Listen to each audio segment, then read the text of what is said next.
Today's webinar is focusing on important changes. We are going to diagnose all these important changes, whatever proposed in Finance Bill 2022 pertaining to GST and custom related changes. Before I start my theme presentation, even in today's theme presentation, I'm not going to discuss everything. I've just picked up one topic and I'm going to discuss that topic in my theme presentation. So that would be theme cum technical presentation. But before I start, in welcome note, I can only say one thing. The GST collection is now growing. You have seen the kind of collection which government is collecting from last 6 months. On an average collection is now 1.3 lakh crore rupees. Honorable Finance Minister has said it is possible because of two reasons, compliances and enforcement. I do not know on account of compliances where we are, where each of business is there. But yes, enforcement is really helping government to increase this GST collection. Now, what are the reasons? Whether these enforcement are in right direction, when provisions are being made as a deterrent against tax evader, whether that provision can be applied as such against the genuine and honest taxpayer. I'm sure we are going to discuss all those pointers, that lot of deterrent provision which is meant against the tax evader, but in reality it is going to be used against genuine and honest taxpayer. So what is about each of business we all are looking for? I know that Pan India joining, you have your own experience dealing with the GST department. And this GST department, you know much better than me that what kind of level of knowledge and the kind of experience they are having to implement the GST law. So whenever provision comes, they start reading as comfortable to them. They never try to understand that these provisions are meant for purpose so and so. So we are going to discuss all those pointers one by one. So 1,30,000 crore rupees on an average per month collection. But when I talk about the age of business, I'm sure today you can use the chat box, because in my theme presentation, I'm going to present technical topic as well. When GST got introduced, I am aware of two parameters was discussed at length. They have said they are going to simplify. They are going to make a good and simple tax. You can write down in a chat box. Do you all agree that the GST is a really good and simple tax? First point, so you can write down yes and no. So all my co-speakers, friends get an idea. Along with your participants, this chat box is open to all of you. So you can always write down yes or no. I'm sure your vibration would be negative. You would be saying, no, it is not good and simple tax. Why it is not good and simple tax? Somebody can say it is good, but simplicity is missing. That's what I'm finding in a chat box. So a lot of things, your yes and no coming. And second thing, when GST got introduced, it was envisaged it is going to provide seamless flow of credit. Seamless flow of credit. And there will not be cascading of taxes. But today, which is soul of any particular body, input tax credit, somewhat ITC when I talk about, seamless flow when I talk about, I'm not finding seamless flow of credit. Lot of bottlenecks, lot of hiccups, lot of rider whenever we talk about availing ITC, and this is not changing. So what is making GST law complicated? Because the day by day they are making changes in the GST law, it's again getting it complicated. It is not really giving fruits of simplicity which we all are looking for. And these changes are so frequent that, when we talk about today GST return sequential filing, which my colleague Pavan Arora ji is going to deliberate today, that even what they thought of, they could not implement. And over a period of time, they're changing their own perception. They are saying two-way communication gone. It is only one-way traffic. Credit is dependent on supplier. Lot many things we are going to discuss today. So having said that, GST law, which was envisaged as a good and simple tax, reality, satisfaction is not there. Seamless flow of credit, it is not coming out. So my topic and theme presentation today is seamless flow of credit is a myth in GST. I'm going to deliberate on 30 minutes only on this point. I will not touch base other point. But the really seamless flow of credit is available in GST law. Let me start with, and I need participation from all the participants today. You can write down in a chat box whatever I'm going to post to you so that we can come on same page, that the seamless flow of credit, which we are talking about. When GST got started, they have said, as per object clause of 101 Constitution Amendment Act 2016, there would be seamless flow of credit. I do agree that specifically 2 items, alcoholic liquor and 5 specified petroleum products, were kept out of GST. I do understand that petroleum being out of GST, so pre-GST taxes are being levied, of which no credit available, though petroleum products are going to be used by manufacturing sector and service sector. To that extent, cascading is continuing. But what is the reason bringing negative list in GST law? Block credit. They have brought section 17, subsection 5 of CGST Act, talking about blocking of the credit, even though it is in the course or furtherance of business. But if you look at the definition of input service and capital goods, it is so widely defined, used or intended to be used in the course or furtherance of business. But this wide definition with so many rider, credit is not seamless. Today we all are struggling with. And let me tell you, when I conclude today's technical deliberation, I have posted one question on my Twitter. I asked my audience to vote. And the question was, which I will give you the answer, what I got voting from all the audience. Today, availing credit, taking credit, seamless flow of credit is so challenging.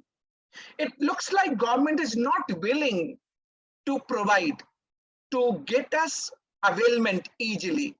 So seamless, which we talked about, is somewhat missing in GST law. Then I posted a query on my Twitter account and I asked, when they're not willing to give me seamless flow of credit, why can't they reduce GST rate? Let it be no credit, but GST rate is being reduced. So I looked for the option. I given this question on my Twitter and wanted to check out what is the vibration. I will tell you what is the vibration I got pan India. But let me start the myth, seamless flow of credit. See, whenever you are availing credit, let's say I'm a supplier and you all become my buyer, recipient, and try to understand. It is a technical presentation. I'm sure you will love it and you will like it for your understanding sake. Apply your mind, answer in a chat box. I'm a supplier in Delhi and you all are my customer, buyer, recipient, let's say in Maharashtra.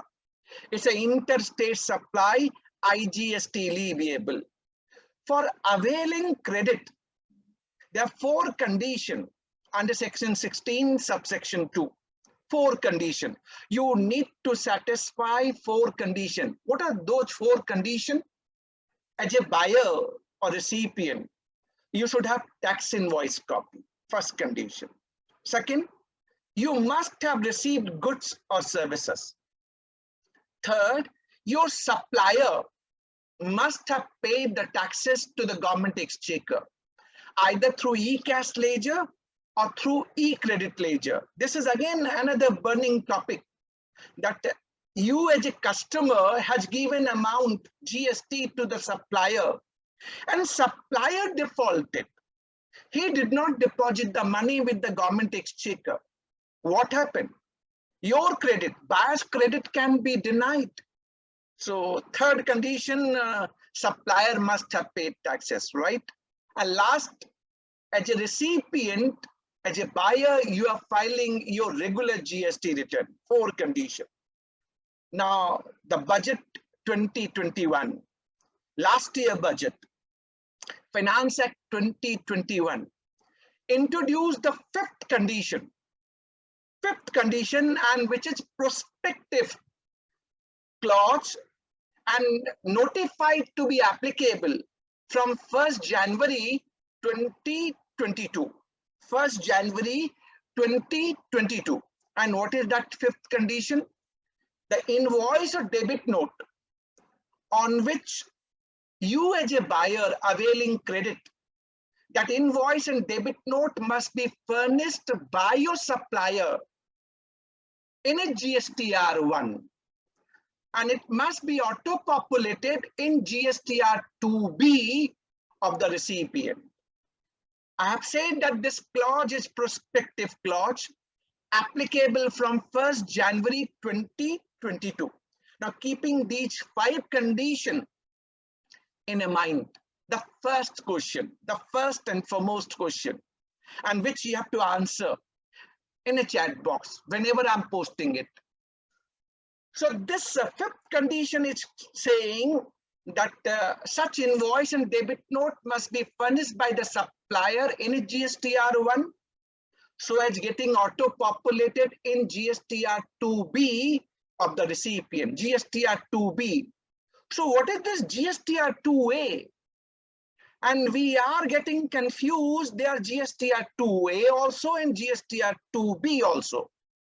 But for the legal perspective, from the legal analysis, since GSTR2A was also there, 2B also brought sometime middle of 2020. Now the first question which I want to post for all of you, prior to 1st January 2022, what is your take? What is your answer? Whether the credit in the hands of buyer, recipient, it's really dependent on GSTR2A or 2B? Please tell me in a chat box, yes or no. Whether this is really applicable, that's what I'm asking. You can say whether 2A or 2B was really important for availing credit prior to 1st January 2022. Prior to 1st January 2022. Prior to I'm referring to, please be careful. So your answer must come with the, with the clarity prior to 1st January 2022. Now my answer to all of you, listen very carefully. This fifth condition, and listen very carefully, that's the reason I'm telling you, this fifth condition got introduced by a prospective clause, notified from 1st January 2022. Prior to that, there was no provision in the GST law. No provision in the GST law. This GSTR2A and 2B got introduced only by way of rule, and there was no corresponding provision in the Act.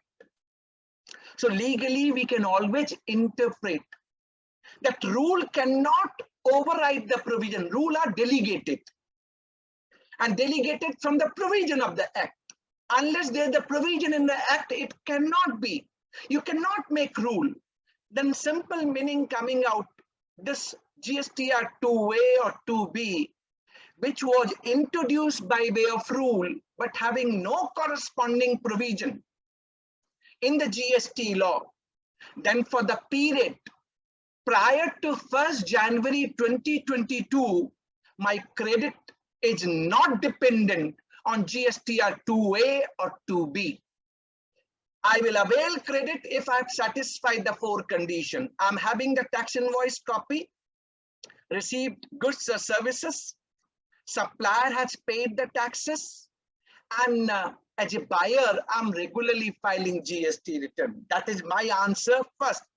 Now coming back to the second burning topic related one. See what happened. Prior to 1st January 2022, we were having challenges, lot of challenges.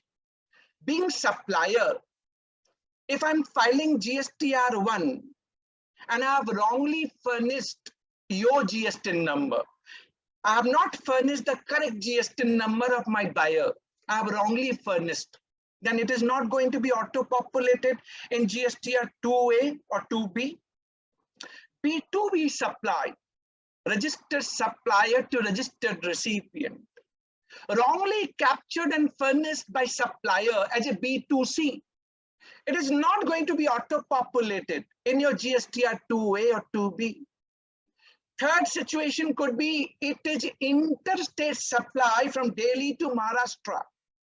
IGST leviable, but let's say wrongly furnished as a intrastate. So place of supply mentioned Delhi as against Maharashtra. Ineligible credit in your 2A or 2B, or it may be vice versa. There may be a case I have filed my GSTR 3B, paid the taxes, but not filed GSTR 1. Hence not getting auto-populated in your GSTR 2A or 2B. Or maybe I filed GSTR1 getting auto-populated in your 2A or 2B, but I have not paid the taxes, did not file GSTR3B. What happened? Credit is not available. Now, please, second question to all of you.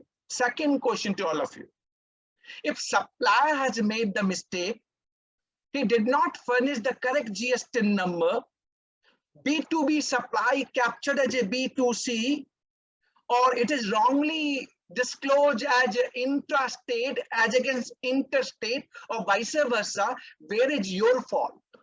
Where the fault of buyer? There's no fault of buyer. Second question, whether your credit can be denied. You have satisfied all 4 conditions. There's no fault on your part. That's the reason I'm saying prior to 1st January 2022, I'm repeating again, please make a note. Prior to 1st January 2022, buyer's credit, recipient credit cannot be denied,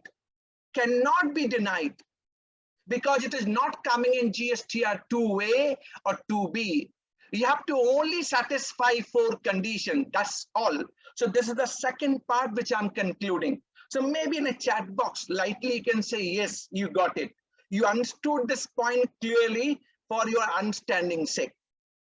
Coming to the third important point. Now, post 1st January 2022. Post 1st January 2022. This question will again be coming and would be asked, sir, what happened? Okay, prior to 1st January 2022, I have explained that credit is not dependent on GSTR 2A or 2B, but what happened post 1st January 2022? I'm asking all of you. Post 1st January 2022, where the credit is really dependent on GSTR 2B for the buyer. Say yes and no in a chat box. Say yes and no in a chat box. Post 1st January 2022. Answer is yes. Yes. Credit is really dependent on GSTR 2B. Credit is definitely dependent on GSTR 2B. Then let's resolve some of the queries, which is very much important for us to digest. So first point, and start answering by yourself so that you get a clarity. Now, I got the answer in a chat box. You all agreed that now credit going to be dependent on GSTR 2B, which is the 5th condition effective from 1st January 2022. My first question, please answer. Let's say I'm a supplier raising invoice on 27th of February. Furnishing the invoice in my February month GSTR1. It is also getting auto-populated for you in GSTR 2B for the month of February. But you are receiving these goods on 5th of March. Delhi to Mumbai. You're receiving goods on 5th of March. So for the month of February, supplier has furnished the invoice in a GSTR1, also getting auto-populated for the buyer in a GSTR2B for the month of February, but you're receiving goods on 5th of March. My simple question to all of you, can you avail credit for the month of February? It is getting auto-populated in GSTR2B. Can you avail? Say yes and no. Yes and no. Please tell me so that you get a clarity and I can also provide certain clarity to you. You will not get credit in the month of February. Credit is available only in the month of March.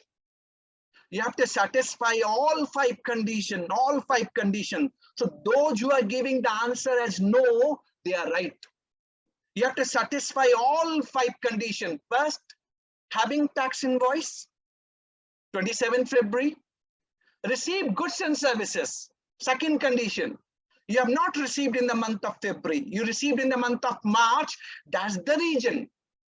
Credit now going to be available in the month of March.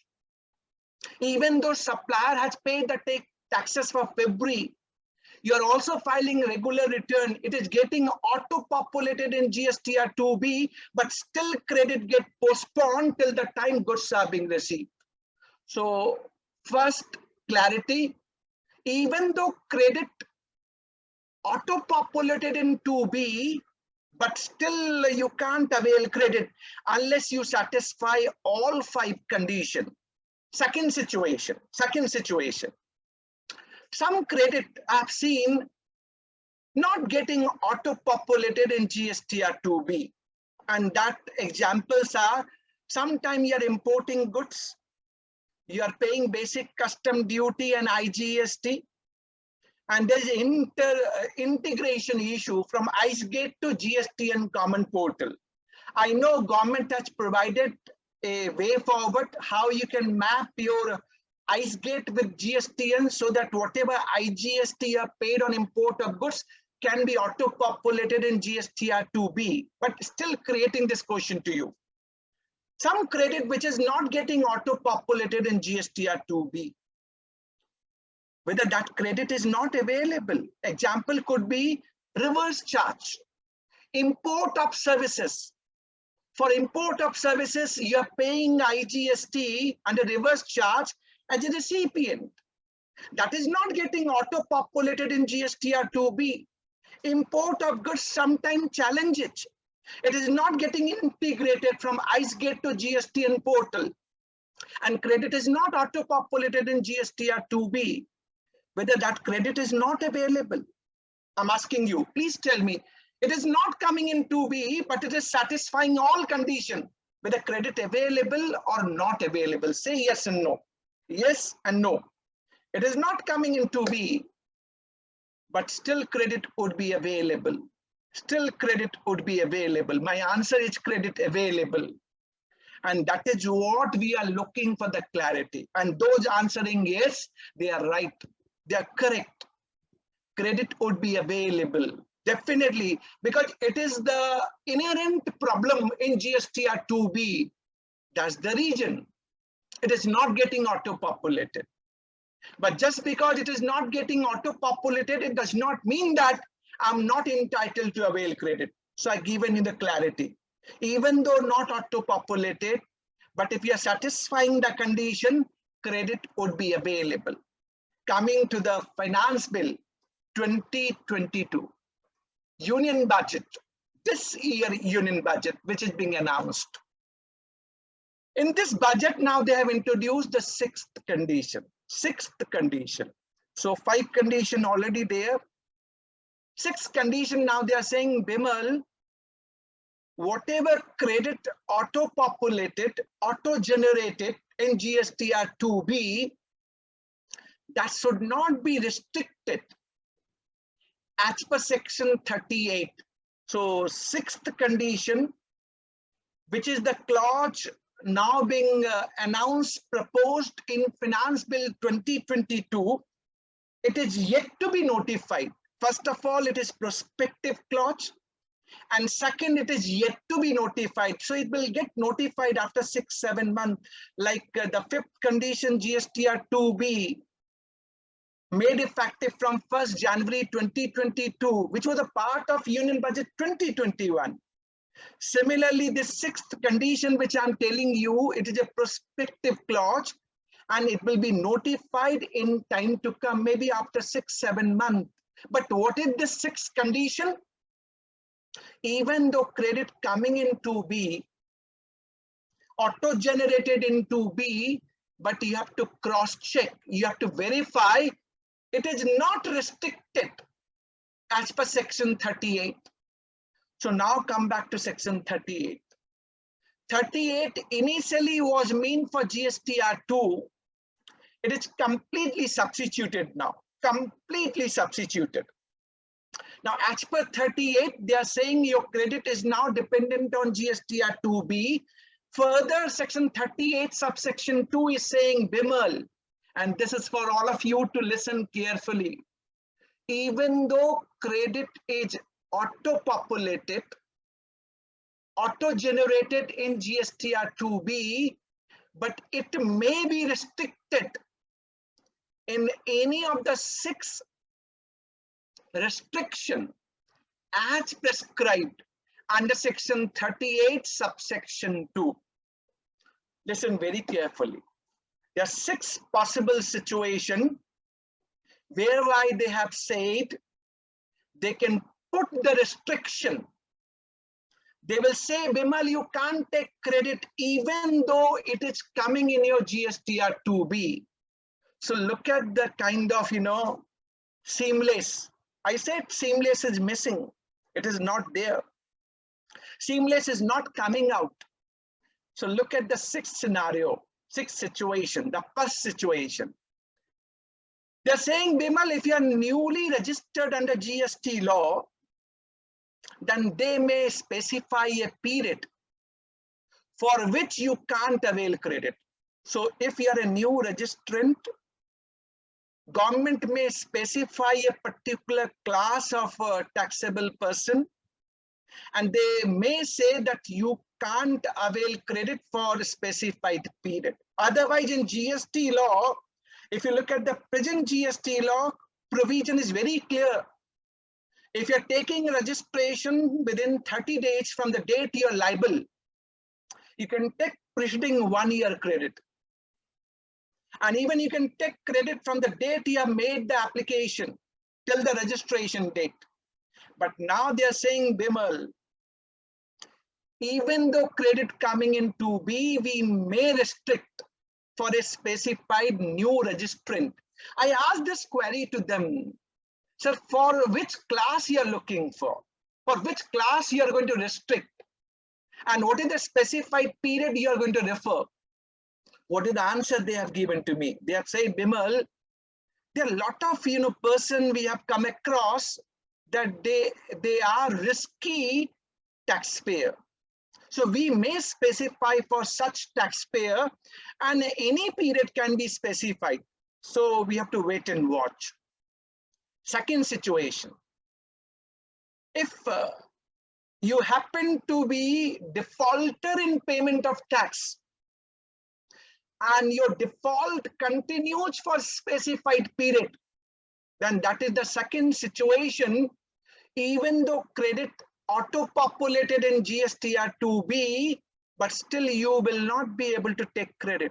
So government may specify this provision that you are defaulter and your default continues for a specified period, even though credit coming in 2B, but you can't take. Third situation, you are showing your outward liability on your outward supply in your GSTR1, let's say 1 lakh rupees, and which is exceeding your output tax on the basis of outward supply in GSTR 3B, which is 50,000 rupees. So there's a mismatch. You have shown 1 lakh rupees liability in GSTR 1, whereas you are showing 50,000 in GSTR 3B, mismatch. and it crosses specified limit, then that may be a third condition. And this limit they have not specified as yet, but they will specify in future. So that may be third condition. Your credit would be restricted even though it is coming in your GSTR 2B. Fourth condition, you're availing credit in GSTR 3B, let's say 1 lakh, and that is exceeding the credit auto-populated in GSTR 2B, let's say 50,000 rupees. So credit in 3B is 1 lakh, exceeding 50,000 rupees coming in GSTR 2B. So that is crossing specified limit, and that limit they will specify. If you are into this particular restriction, then credit would be restricted even though it is coming in your GSTR 2B. But see the kind of, law, GST law versus GST and common portal. This is the clause announced by Honorable Finance Minister in Finance Bill 2022, which is yet to be effective. But GST and portal has already created a particular, checking. If it is crossing 10%, they are giving alert. They are creating rate flag. So your output tax as per GSTR 1 lakh, 3B you are showing 50,000, or credit you are availing 1 lakh in 3B, but 2B showing 50,000 and it is crossing more than 10%. GST and common portal as of now is creating a red flag, but this 10% is not notified anywhere. So GST and common portal is going ahead before this provision is made effective. But that is how this is, we are not finding ease of business. Fifth condition, and this condition is very, very important, must listen very carefully. Let's say you're a taxpayer and you're having your e-credit ledger, let's say 1 lakh rupees. Can I as a government restrict you that you can't use your e-credit ledger fully? I'm asking this question to all of you. Please reply in a chat box, yes and no. You got your e-credit ledger for 1 lakh rupees. As a government, can I restrict you that you will not be able to use your 1 lakh e-credit ledger? Tell me yes and no in a chat box.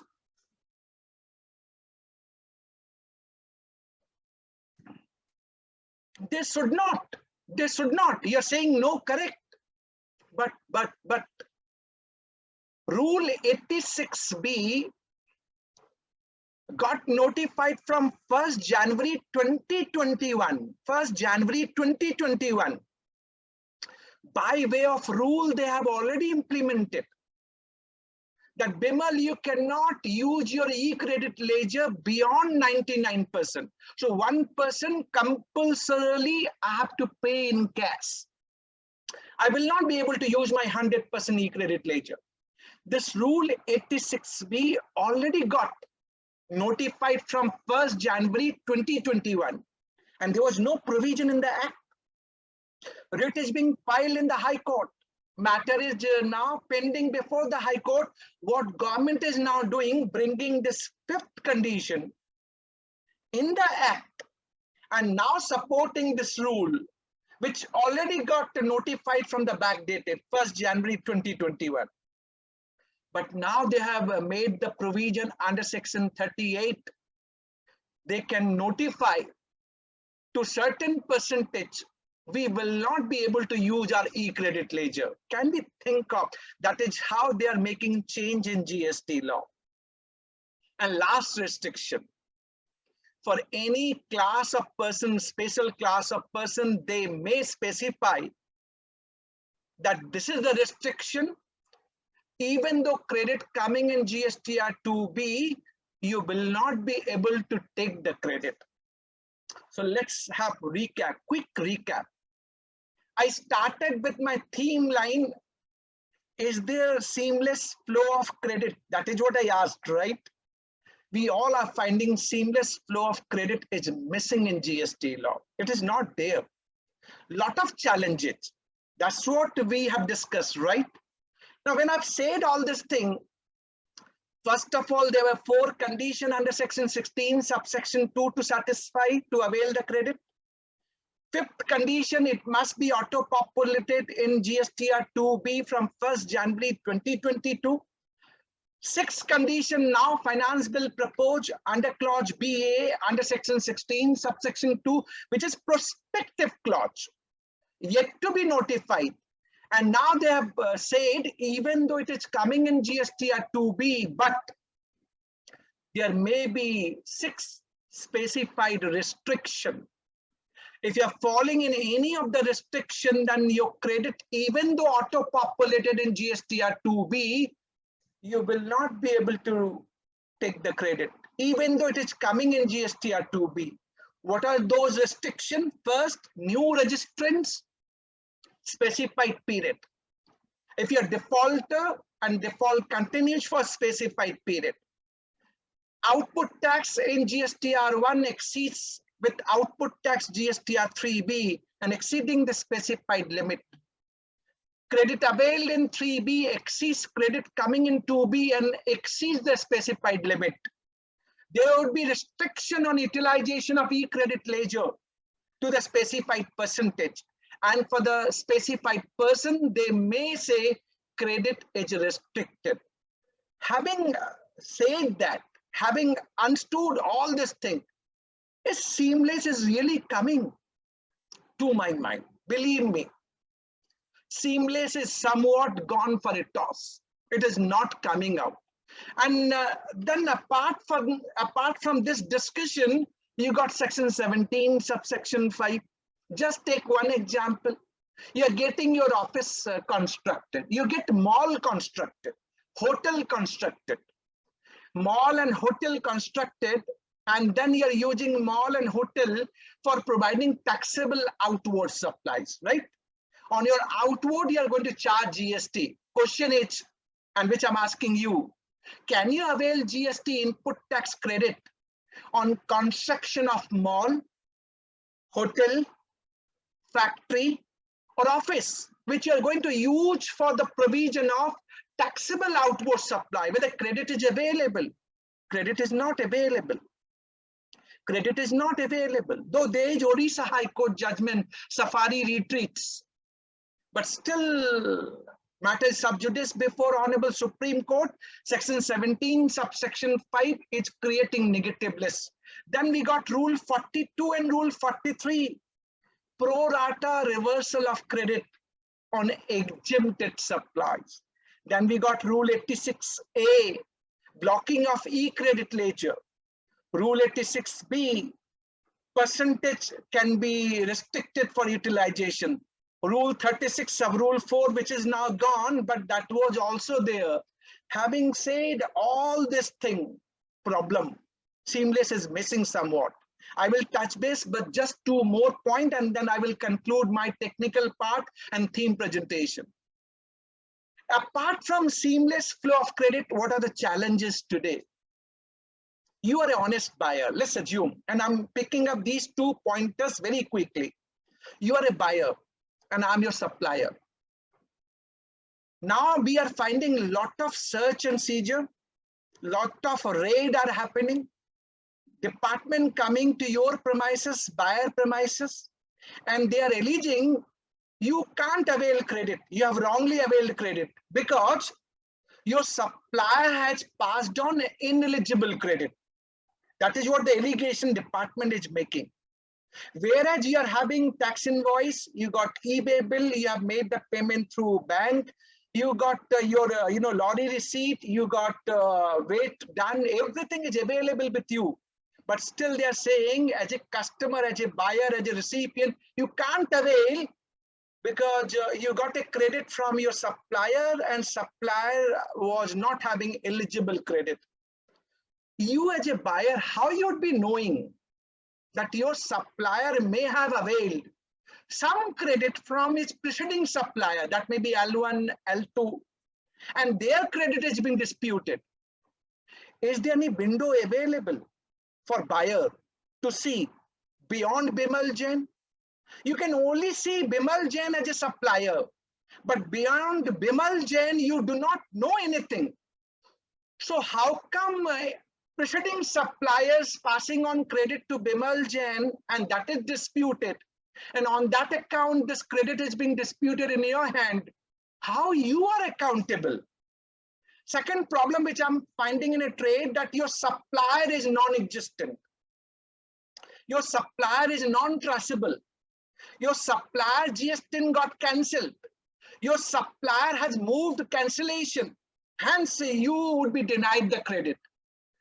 I do not know, when transaction was done, we both were having the active number. And your supplier was filing GSTR 1 and 3B on timely basis. Maybe after a year or 2 years, this supplier is non-existent for either or region, or got his GST cancelled, or his GSTN got suspended. How you as a customer is responsible unless connivance is being proven, unless hand in gloves is being proven. Department is coming to the recipient end and disputing the credit, just saying because your supplier is non-existent. He got his registration cancelled and they're denying the credit. To my mind, these arguments are really not holding good. Odisha High Court judgment, Bright Star Plastic Industries. Calcutta High Court judgment, LGW Industries. It is being stated unless department prove the connivance, they cannot deny the credit. Even during the search and seizure, department comes and collect the money. And that too, through coercive measure. And they create such kind of pressure in the midnight that you have to deposit the money. Is it really as per the GST law? Under GST law, there is no mechanism of advance tax unless it is accepted by you that it is a certain liability. 74 subsection 5, even though mens rea, it must be ascertained. And that's what, unless it is being ascertained, unless you agree, they can't force you to deposit the money. And there are a lot of judgments, Swiggy judgment from Karnataka High Court, Madras High Court, Sri Nandi Dhal Mills. You can always deny and retract the statement. And whatever you have paid, you must say must be refunded back. And that too along with interest. Time is the pause, wanted to continue more, but nevertheless. Last point once again. Do you really find seamless flow of credit in GST law? Please tell me yes and no. Seamless flow of credit in GST law. Do you really find? To my mind, seamless is missing. Totally missing. So coming back to that question which I tweeted on my Twitter, if seamless flow of credit is not available and government is not giving GST ITC, which is required to be, which is supposed to be, then they can do one thing, they can done away with ITC and reduce the GST rate. But that is not the GST concept. GST concept is a value addition tax. So a lot of challenges for ease of business, seamless flow of credit. Government has to look into the basic objective. Object clause of GST must be there. So having said all this thing, I have ignited your mind and get you prepared and ready for your digest on important changes in GST and custom coming out from Finance Bill 2022. Thanking each one of you.